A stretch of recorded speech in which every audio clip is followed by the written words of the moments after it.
The Crescent Corridor was a long, narrow passage of open space squeezed between two nebulae that glowed faintly purple on the ship's sensors.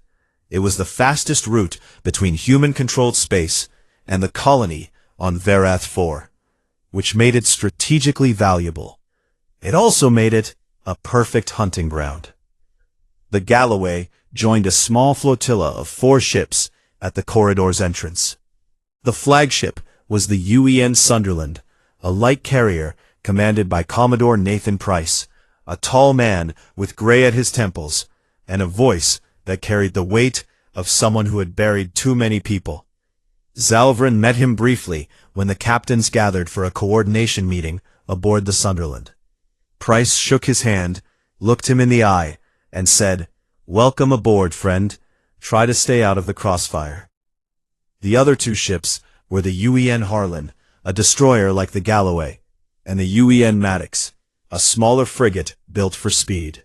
Together, the 4 ships were responsible for escorting 12 unarmed freighters carrying medical supplies and terraforming equipment through the corridor to Verath 4. It should have been a 3-day trip. For the first 2 days, nothing happened. Zalvrin found the waiting almost worse than the idea of combat itself. The ship was quiet in a way that felt wrong, like the silence before a storm on his homeworld. But the humans did not seem to share his anxiety. They existed in a state he could only describe as relaxed readiness. Danny Cook ate his meals at the bridge console, one hand on his fork and one hand on the sensor display, checking for contacts every few minutes, without interrupting his conversation about whether the Colony League baseball season would start on time. Eli Vance's Marines slept in their combat armor, boots on, rifles within arm's reach. Penny Aldrin had her surgical instruments laid out on sterile trays in the medical bay, organized by the order she would need them. She had done this before. On the morning of the 3rd day, Zalvrin was in the mess hall, eating a nutrient paste that the ship's cook, a cheerful man named Gomez, had tried to make more appealing by adding something called hot sauce. It had not helped. The ship's alarm cut through the air like a blade. "All hands to battle stations. This is not a drill." The mess hall emptied in seconds. Humans who had been laughing moments earlier moved with a speed and purpose that shocked Zalvrin. Chairs were abandoned. Trays clattered to the floor. Boots pounded on metal. Nobody spoke. They just moved. Zalvrin ran to the bridge, his forearms pulling him along the corridor railings faster than his legs could carry him. When he arrived, Captain Beckett was already in her chair, her face calm, her eyes locked on the main display. Danny Cook was at his station, his fingers dancing across the console. 12 contacts dropping out of faster than light on the port flank, Danny reported. Draken signatures, mix of destroyers and cruisers. They're targeting the convoy. 12 warships. The human escort was 4. The odds were 3-1 against them. Zalvrin stood in the corner of the bridge and waited for what he knew would come next. He had studied dozens of engagements across multiple species. When outnumbered this badly, the correct response was withdrawal. Fall back, preserve your forces, regroup and return with a larger fleet. Every tactical manual he had ever read agreed on this point. It was not cowardice. It was mathematics. Captain Beckett did not withdraw. "Helm, bring us about to intercept the lead destroyer," she said, her voice as level as if she were ordering coffee. "Danny, give me firing solutions on the 2 closest targets. Signal the Harlan to cover our flank. Tell the Maddox to get those freighters moving." "Aye, Captain," Danny said, and Zalvrin heard something in his voice that made his skin crawl. It was eagerness. The Galloway surged forward, its engines roaring to full power. The ship shuddered as the main railguns charged and then released, with a sound like thunder rolling through the hull. Zalvrin grabbed the support beam and held on. The next several minutes were the most violent experience of his life. The Galloway traded fire with 2 Draken destroyers simultaneously. The bridge shook with every impact. Sparks erupted from a panel to Zalvrin's left. A crewman at the navigation station took a piece of shrapnel to the shoulder and was pulled away by a medic who appeared from nowhere, already working before they hit the floor. Another crewman slid into the empty seat without being told and picked up exactly where the wounded one had left off. Zalvran was thrown against a bulkhead when a Draken torpedo struck the Galloway's port side. Pain exploded through two of his arms. He tasted something metallic. Smoke filled the bridge. Through the haze, he could see Captain Beckett still in her chair, still calm, still giving orders. "Damage report," she said. "Port armor holding. Deck 5 has a fire. Damage control is responding," Danny replied, not looking up from his console. On the main display, Zalvran watched the battle unfold. The Sunderland's fighters swarmed the Draken formation, small and fast, drawing fire away from the larger ships. The Harlan fought alongside the Galloway, her guns blazing. The Maddox raced ahead, herding the freighters toward the far end of the corridor. Then the Harlan took a critical hit. Zalvran saw it on the display. A Draken cruiser landed a direct shot on the Harlan's engine section. The ship's drive core ruptured. Atmosphere vented from a dozen breaches. The Harlan was dying. Escape pods launched, small white dots separating from the stricken vessel. But the ship itself did not go dark.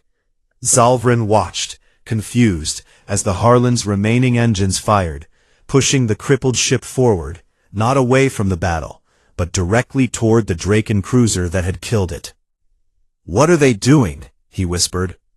Danny looked at the display, and his jaw tightened. "Their job," he said quietly.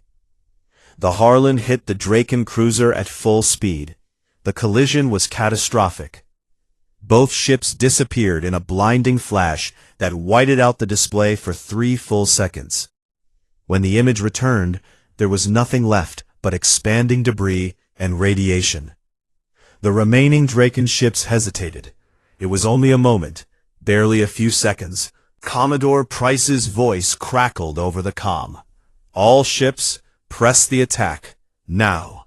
The Galloway, the Sunderland, and the Maddox hit the disorganized Draken fleet with everything they had. The battle shifted.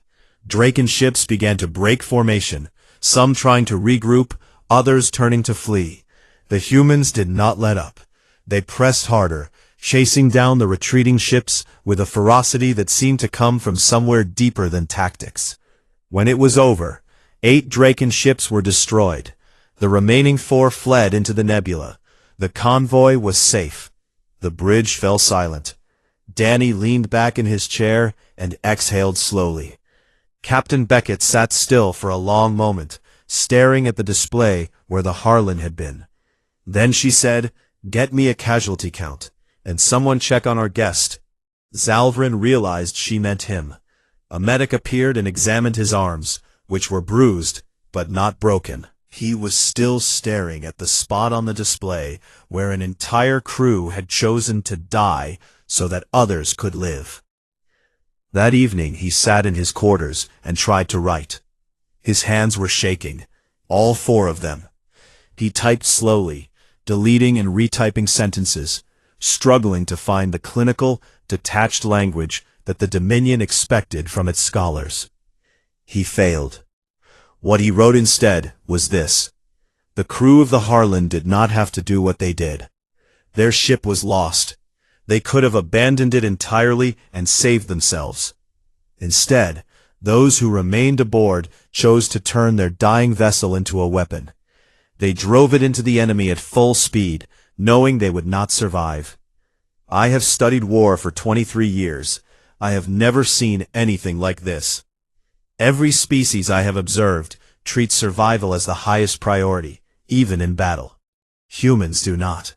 They have something else, something that sits above survival in their hierarchy of values. I thought, at first, that it was duty. But duty is cold. What I saw today was not cold. It burned. It burned so brightly that the Draken could not look at it, and I am not sure I can either." He paused, then added one final line. I am beginning to think this assignment was a mistake. He sent the report and sat in the dark, listening to the galloway creak and hum around him, carrying its wounded and its dead through the quiet black, and he did not sleep. Zalvren expected celebration. Every species he had ever studied marked victory in some way. The Chelkari performed chemical bonding rituals after a successful battle, releasing pheromones that created a shared sense of triumph across the entire hive.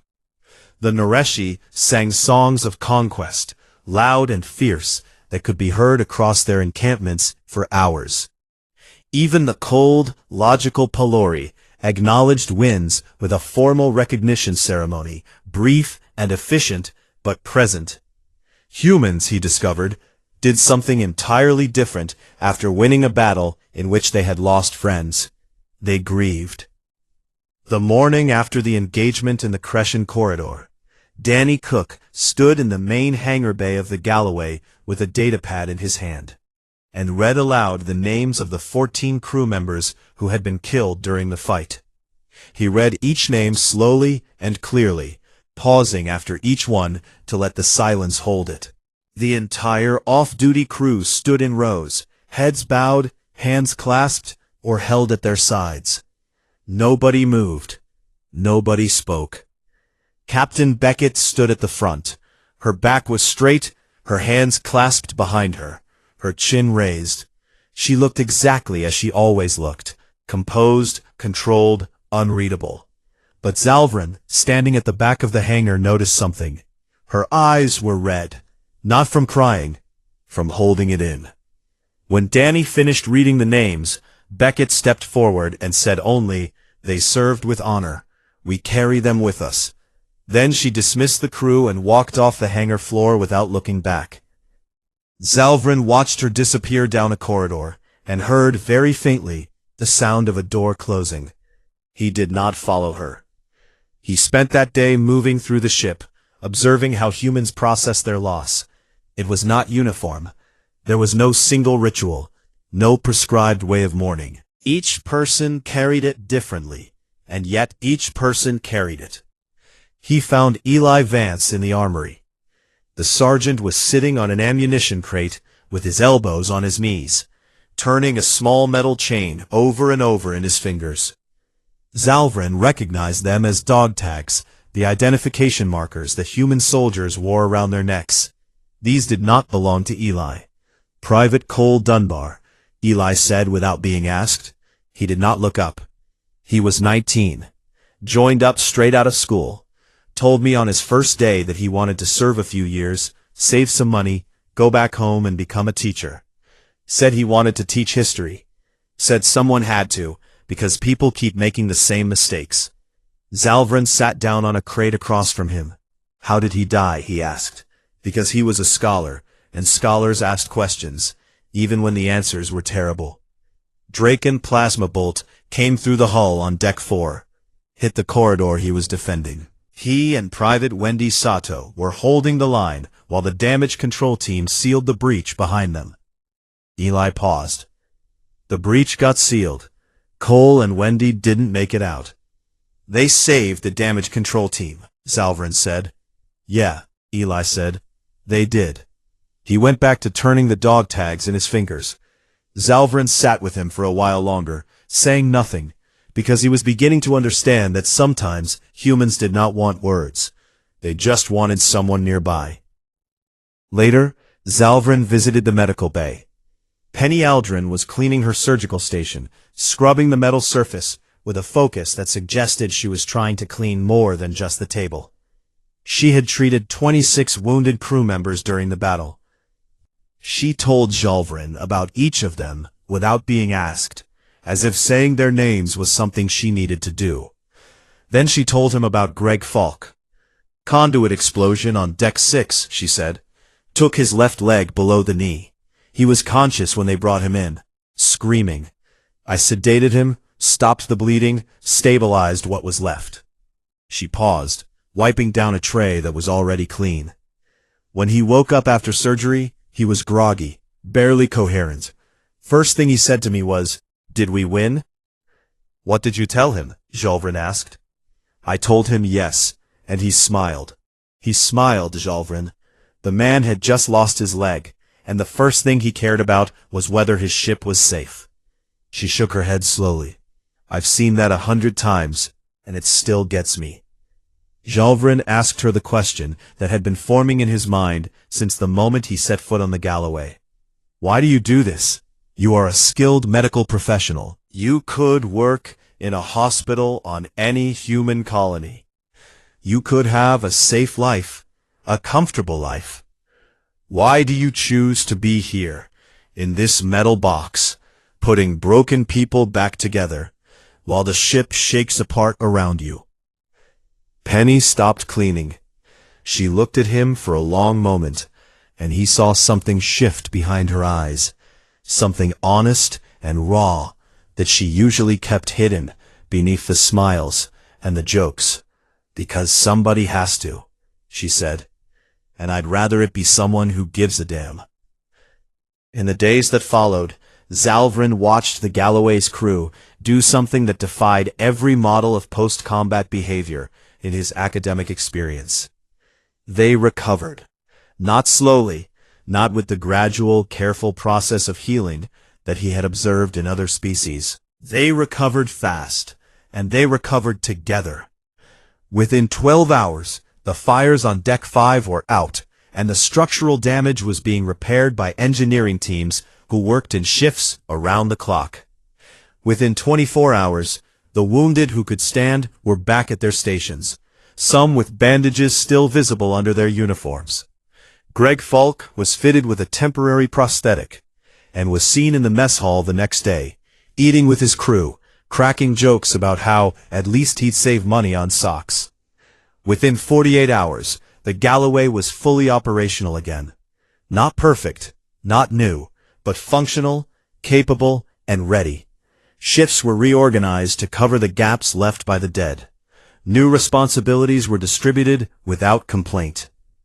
People stepped up because people needed to step up, and that was enough of a reason. Jalvrin noticed something else, something subtle that he almost missed, because he was looking for grand gestures when the truth was in the small ones. The crew took care of each other, not through any formal program or mandated support structure, but through 1,000 tiny acts that accumulated into something powerful.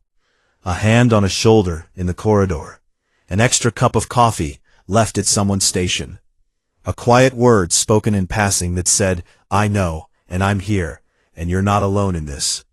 Gomez, the cook, made Cole Dunbar's favorite meal, something called chicken fried steak, and served it to the crew without explanation. Everyone understood. Jalvrin began writing his second report to the Dominion that evening. It was significantly longer than the first. He wrote and deleted and rewrote, trying to capture what he had seen in language that his superiors would understand. He was not sure it was possible. Human grief does not function the way grief functions in any other species I have studied, he wrote. In most species, loss leads to a period of reduced capability. Morale drops. Efficiency declines. The wounded unit requires time to reconstitute before it can function again. Humans experience all of the same pain, the same sorrow, the same weight. I have seen it in their faces and heard it in their silence.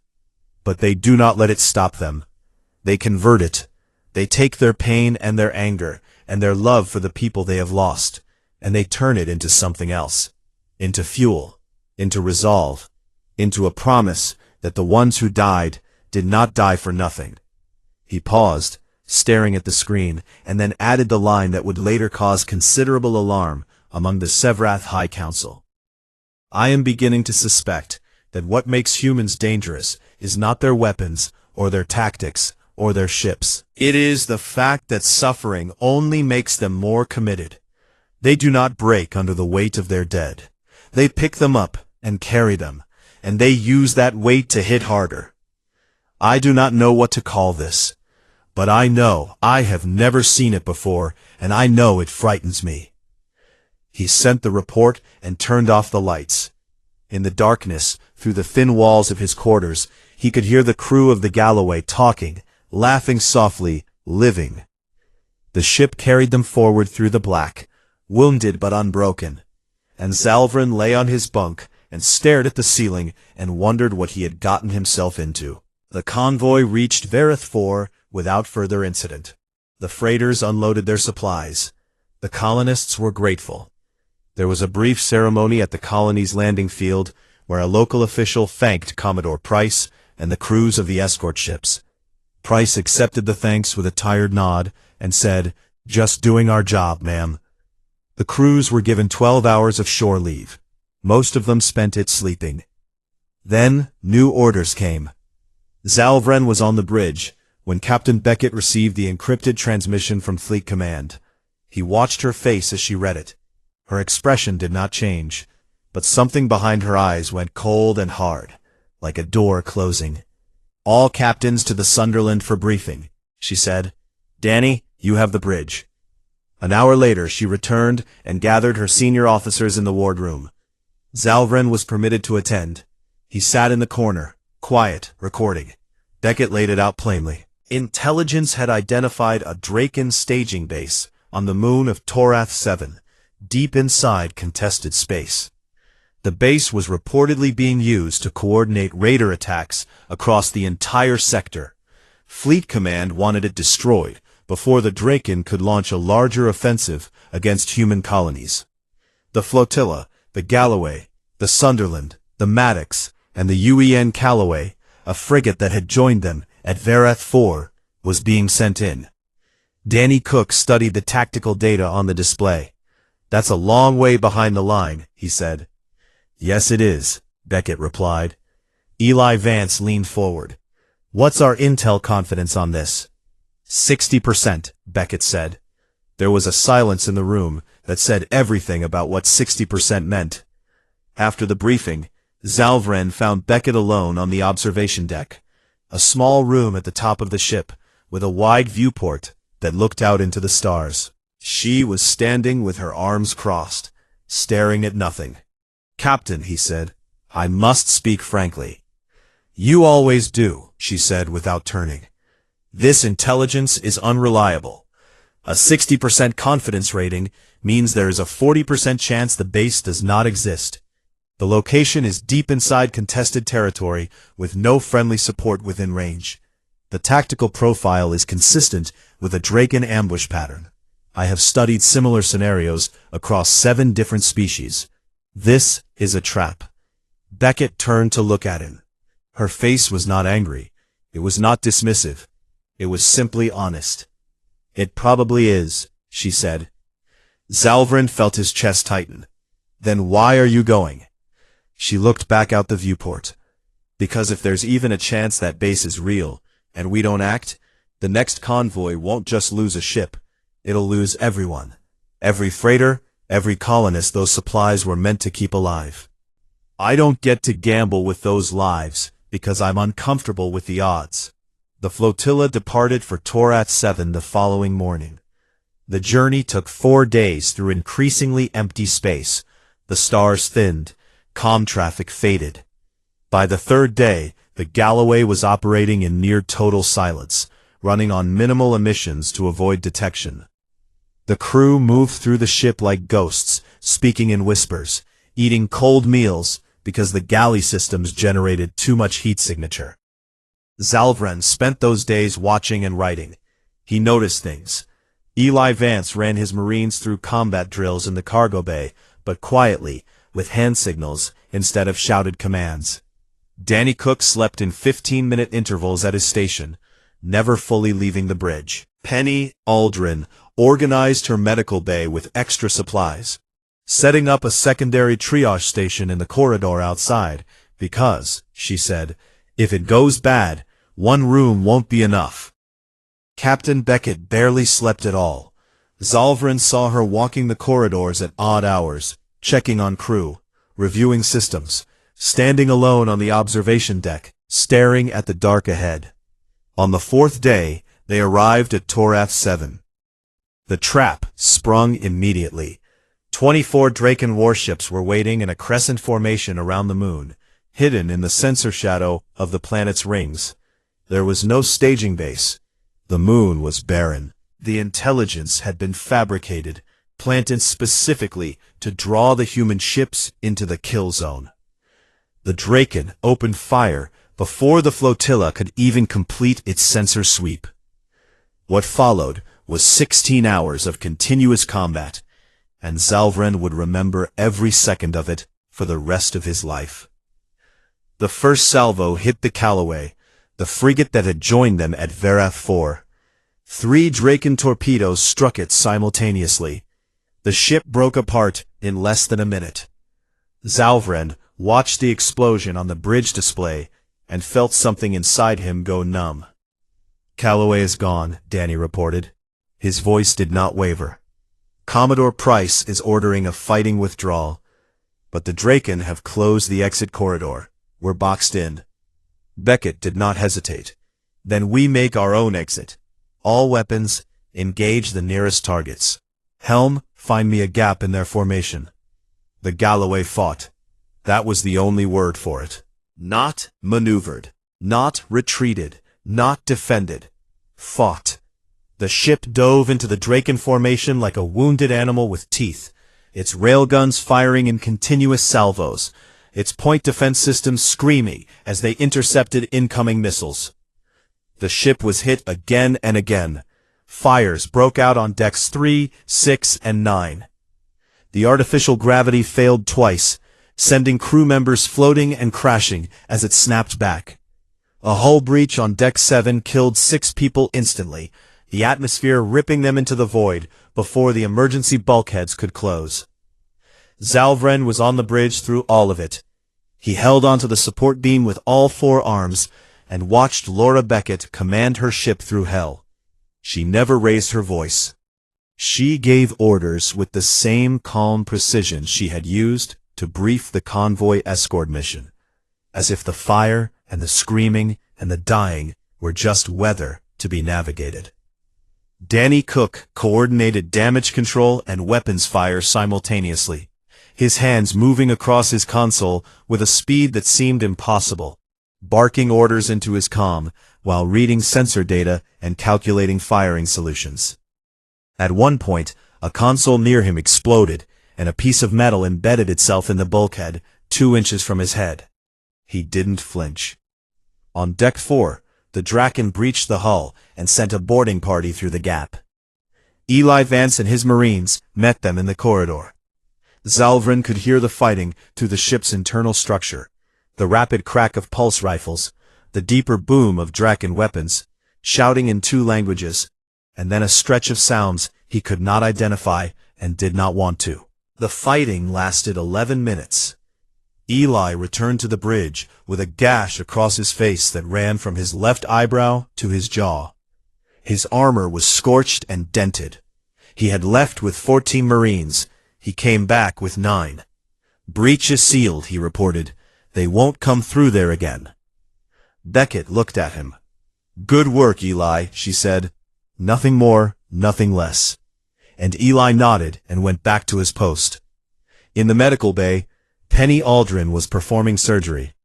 Zalvren learned this later, but during the worst of the fighting, while the ship was taking direct hits and the deck was shaking so hard that instruments were falling off trays, Penny cut open a wounded officer's chest and repaired a torn artery with her bare hands. Her nurse, a young man named Sam Kelly, held a flashlight steady when the overhead lights failed. The officer survived. After 12 hours, the situation was desperate. The Galloway's shields were gone. 2 of its 3 engines were damaged. Ammunition was running low. The Maddox had lost its primary weapons and was using its hull as a shield for the damaged Sunderland. Then Nathan Price made his decision. His voice came over the fleet comm, clear and steady, cutting through the static and the noise. "All ships, this is Commodore Price. I am creating an exit corridor. When the gap opens, you push through it. You do not stop. You do not look back. You get home. That is an order." The Sunderland turned toward the largest Draken carrier in the formation. Its engines went to full power. Danny looked at the display. His face went pale. "He's going to ram it," he said. Captain Beckett closed her eyes for 1 second. Just one. Then she opened them and said, "Helms, stand ready. The moment that gap opens, we go through." The Sunderland, 600 crew aboard, hit the Draken carrier at maximum speed. The explosion was the brightest thing Zalvren had ever seen. Both ships were obliterated. The blast wave scattered the surrounding Draken vessels, tearing a hole in their formation wide enough for the remaining human ships to escape. The Galloway and the Maddox ran. They flew through the gap at full speed, trailing fire and debris, and they did not stop until Torat 7 was far behind them. Zalvren did not write a report that night. He sat in his quarters in the dark and thought about Nathan Price, who had shaken his hand and called him friend, and who had driven his ship and his crew into the enemy because it was the only way to save everyone else. 600 people. Gone in a flash of light. He sat there for hours, and he did not move, and he did not speak, and he understood, for the first time, that he was no longer an observer. This war had reached inside him and taken something. The Galloway limped home. There was no other way to describe it. The ship moved through space at half its normal speed, one engine dead, another coughing and sputtering, its hull scarred with burns and punctures that the engineering crew patched with whatever they could find. From the outside, it looked like something that should have been scrapped. From the inside, it sounded like a living thing in pain, groaning and creaking with every course adjustment, its bones bent, but somehow still holding. Of the 4 ships that had entered the Crescent corridor weeks ago, only 2 returned, the Galloway and the Maddox. The Harlan was gone, the Calloway was gone, the Sunderland was gone, Commodore Nathan Price was gone. 600 souls aboard the Sunderland, plus the crews of the other ships. Hundreds of people who had eaten meals in mess halls, told bad jokes, written letters home, and cleaned their weapons with the same quiet care as everyone else. The Galloway had lost 41 of its own. 41 names that Danny Cook would read aloud when they reached port. 41 empty bunks. 41 gaps in the daily routine that the surviving crew filled by working harder, saying less, and holding on tighter to the people who were still there. Zalvren walked through the ship during those final days of transit and saw things that he knew he would carry with him forever. He saw a young engineer named Pete Gallo welding a patch onto a hull plate with steady hands and wet eyes, not stopping, not pausing, just working and weeping at the same time, as if both things were equally necessary. He saw 2 crew members sitting in a corridor, sharing a meal in silence, shoulder to shoulder, leaning into each other like the contact was the only thing keeping them upright. He saw Eli Vance sitting alone in the armory again, adding 2 more sets of dog tags to the chain around his neck. And he understood now what that chain was. It was not jewelry. It was a ledger. It was every person Eli had lost, carried against his chest so he would never forget the weight of them. They arrived at Anchor Station on a quiet Tuesday morning. The station's docking clamps reached out and grabbed the Galloway like a parent catching a stumbling child, and the ship finally stopped moving. The engines powered down. The groaning stopped. For the first time in weeks, there was real silence. Zalvren stood at a viewport near the docking port and watched as the station's crew got their first look at the Galloway. He saw their faces change. The ship looked terrible. Blast marks ran along its entire starboard side. One of the forward sensor arrays was completely missing. A section of the upper hull had been peeled back like skin, exposing the structural frame beneath. Repair drones were already swarming the exterior before the docking clamps had fully locked. And then he saw something that stopped him completely. A group of young humans was waiting at the docking port. Recruits, new crew, fresh from training, wearing clean uniforms with crisp creases, carrying their kit bags over their shoulders. They were here to replace the dead, to fill the empty bunks, and take up the duties of the 41 who would never return. They looked at the Galloway through the station's viewing windows. They saw the burns, the scars, the missing pieces. They saw the evidence of everything that ship had been through. And they did not flinch. Some of them smiled. One of them, a young woman with short brown hair and bright eyes, caught Zalvren staring through the viewport. She waved at him with a cheerful little motion, as if they were meeting at a social gathering and not standing on opposite sides of a ship that had nearly been destroyed. "First time seeing a banged-up ship?" she called out, her voice muffled through the glass. Her name, he would learn, was Katie Marsh. She was 21 years old. She had volunteered. In the days that followed, Zalvren watched the Galloway begin to heal. Repair crews descended on the ship. Hull plates were replaced. Systems were rebuilt. The dead engine was torn out and a new one was installed. The ship was not being patched this time. It was being made whole again. But it was the human side of the healing that stayed with him. Captain Laura Beckett was offered a transfer to a command post at Fleet Headquarters, safe behind the lines, far from combat. She declined. When the personnel officer pressed her, asking if she was sure, she said, "My crew needs their captain. I need my crew." Request denied. The officer noted that she could not deny her own transfer request. She said, "Watch me," and walked out. Danny Cook was offered a promotion to commander and a posting aboard a brand new battleship being built at the Mars shipyards, a prestigious assignment that any officer would dream of. He turned it down. When Zalvren asked him why, Danny shrugged and said, "The Galloway's my ship. You don't leave your ship." Eli Vance was offered extended medical leave for the gash on his face, which would leave a permanent scar, and for what the human doctors carefully called accumulated psychological stress. Eli said his face was fine and his mind was his own business, and he reported for duty the next morning. Penny Aldrin was offered a position at the Central Medical Hospital on Earth itself, one of the most advanced medical facilities in human space. It was the kind of job that combat medics worked their entire careers hoping to get. When Zalvren visited her in the medical bay and asked her why, she looked at him with those eyes that smiled but also held something deep and tired and unbreakable. And she said, "You asked me once why I do this. The answer hasn't changed. Someone has to give a damn. I'm not done giving a damn yet." They all stayed.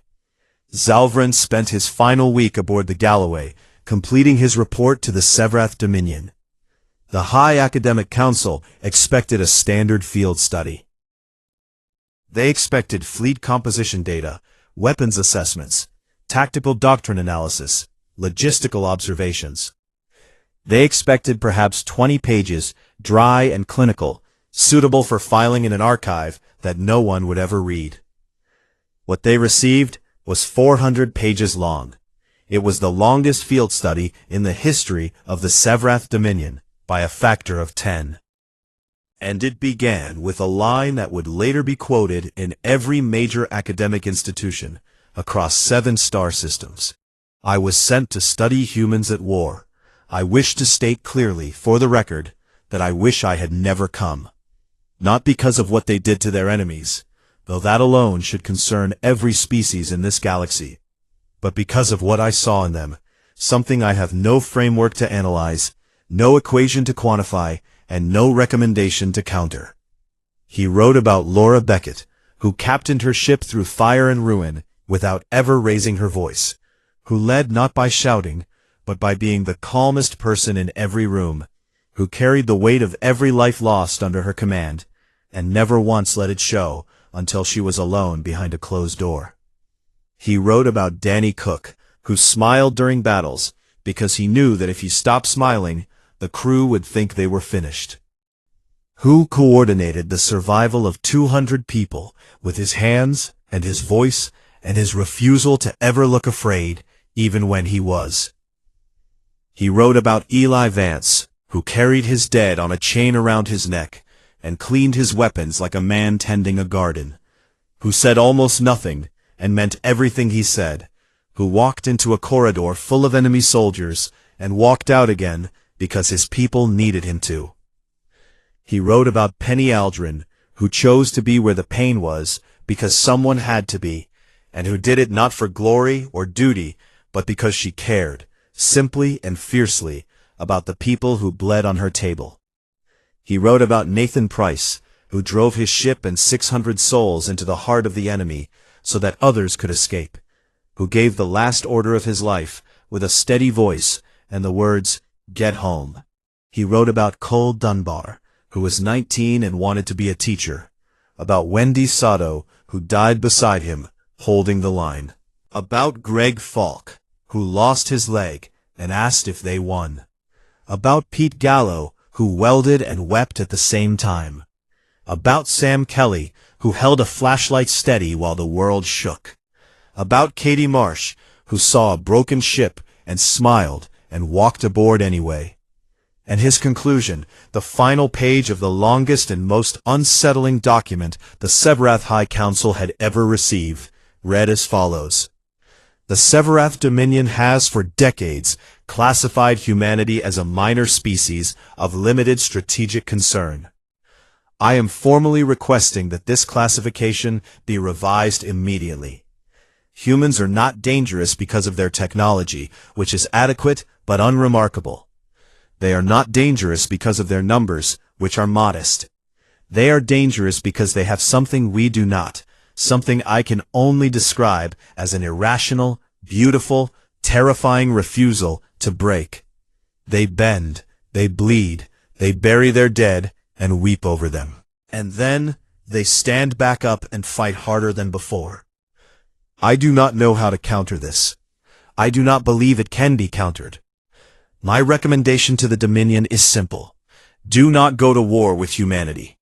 Not because we would lose the first battle, or the second, or the 10th, but because they will never stop. They will never stop fighting, never stop caring, never stop carrying their dead forward into the next battle and the next and the next. And I fear that if we start a war with them, they will teach us what it means to face a species that turns its pain into fire. My final assessment is this. Humanity is not a minor species. Humanity is a warning.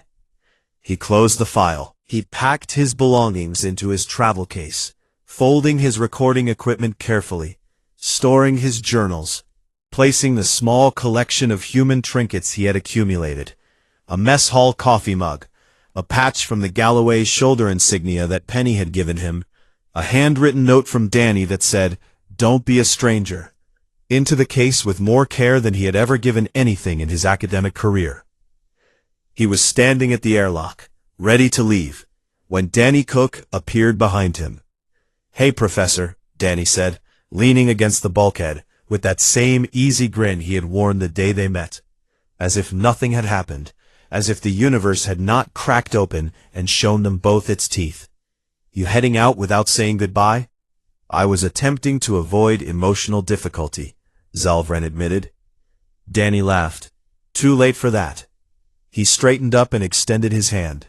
Zalvren took it and shook it. Danny held on a second longer than necessary. "You're all right, Zalvren. For a four-armed egghead, you're all right." Then he said, "The crew's having dinner in the mess. Gomez made ribs. You want to stay for one more meal?" Zalvren looked at the airlock. He looked at Danny. He thought about the shuttle waiting to take him away from this ship and these people, and back to the clean, quiet, safe world of the Severath Dominion, where war was something you studied from a distance, and the dead were names in an archive, and no one ever welded a hull plate with tears on their face. He put down his case. "Yes," he said, "I would like that very much."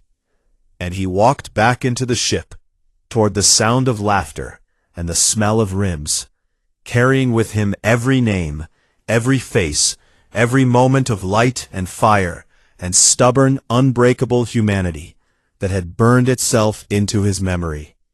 He had come to study humans at war. He was leaving as something he had never expected to be, One of them. Zalvrin had spent his entire adult life studying species that fought wars.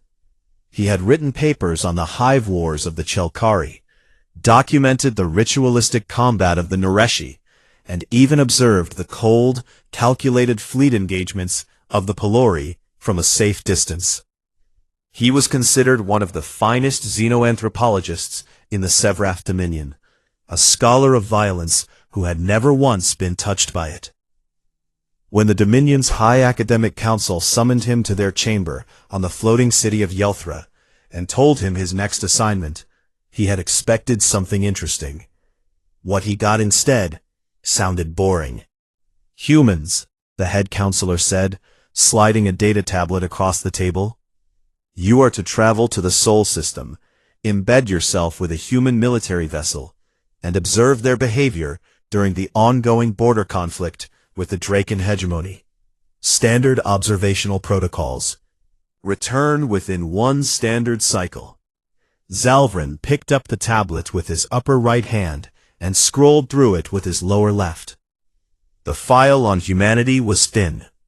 They were a young species, barely 2 centuries into spacefaring civilization, recently admitted into the broader galactic community after proving they could build ships that didn't immediately explode.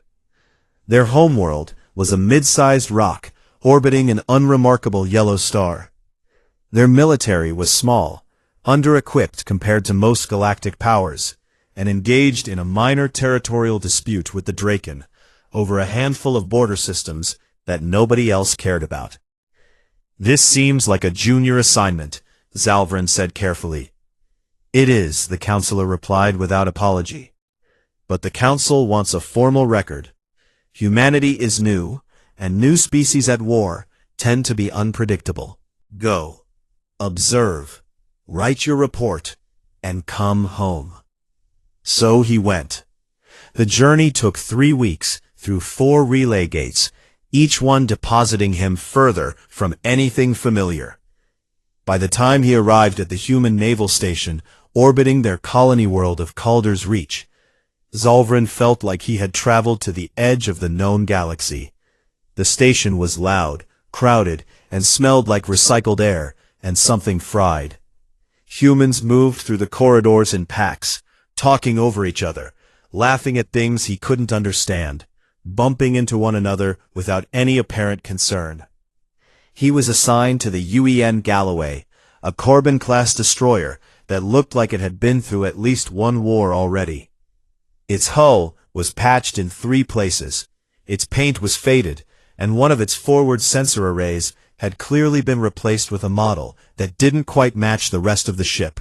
Zalvrin made a note of this in his journal. Captain Laura Beckett met him at the airlock. She was a woman of average human height, lean and sharp-featured, with dark hair pulled back tight, and eyes that seemed to notice everything at once. She shook his hand, a human greeting that Zalvrin had practiced, and said, "Welcome aboard the Galloway, Professor. Try not to get in the way, and you'll do fine." Her executive officer, Danny Cook, appeared behind her with a grin so wide it showed nearly all of his teeth. He was a big man, broad across the chest, with red hair and a face full of pale spots that Zalvrin later learned were called freckles. Danny grabbed his hand next and shook it with enough force to rattle his bones. "Good to have you," Danny said. "You eat meat? The cook's making ribs tonight. You haven't lived until you've tried Gomez's ribs." Zalvrin did not eat meat, but he appreciated the enthusiasm. He was given a small quarters near the medical bay, barely large enough for his frame. Sevrath were taller than humans and had 4 arms, which made human furniture awkward. He spent the first evening arranging his recording equipment and reading through the ship's crew manifest. 218 souls aboard the Galloway. He intended to learn as many of their names as possible. Over the next several days, as the Galloway prepared to depart, Zalvrin began his observations. He sat in the mess hall and watched humans eat. They were loud about it. They talked with their mouths full, argued about trivial things like sports teams and music, and laughed constantly. The laughter confused him most. These people were about to fly into a combat zone, and they were laughing. He met Penny Aldrin, the ship's chief combat medic, a small woman with brown skin and quick hands, who carried a smile that didn't quite reach her eyes. She found Zalvran sitting alone in the mess hall one evening, and sat down across from him without asking. "You look lost," she said. "I am making observations," he replied. "Observe this," she said, and told him a joke about a priest, a rabbi, and a draken walking into a bar. He did not understand the joke. She laughed anyway at his confusion, and he found that he did not mind. He also met Sergeant Eli Vance, the head of the ship's marine detachment. Eli was the opposite of Danny Cook in almost every way. He was quiet, compact, and precise. Zalvran found him in the armory one morning, disassembling and cleaning a pulse rifle with a care that bordered on spiritual. Each piece was laid out on a cloth, in perfect order. Each piece was inspected, cleaned, and returned to its place. Eli didn't look up when Zalvran entered. He just said, "Pull up a chair if you want. Just don't touch anything." Zalvran sat and watched him work in silence for 20 minutes before asking, "Do you enjoy this?" Eli thought about it. "I enjoy being ready," he said. The Galloway departed Calder's Reach on a Tuesday, which Zalvran learned was an arbitrary division of time that humans were irrationally attached to. Their orders were to proceed to the Crescent Corridor, a stretch of space between two nebulae where Draken raiders had been attacking supply convoys. The mission was escort duty, protect the freighters, get them through safely. Captain Beckett briefed the crew in the main hangar bay. She stood on a cargo crate so everyone could see her, and spoke plainly. She told them what they were doing, where they were going, and what they might face. She did not inspire them with grand speeches. She simply told them the truth, and then said, "Do your jobs, and we'll be fine." Dismissed. The crew dispersed.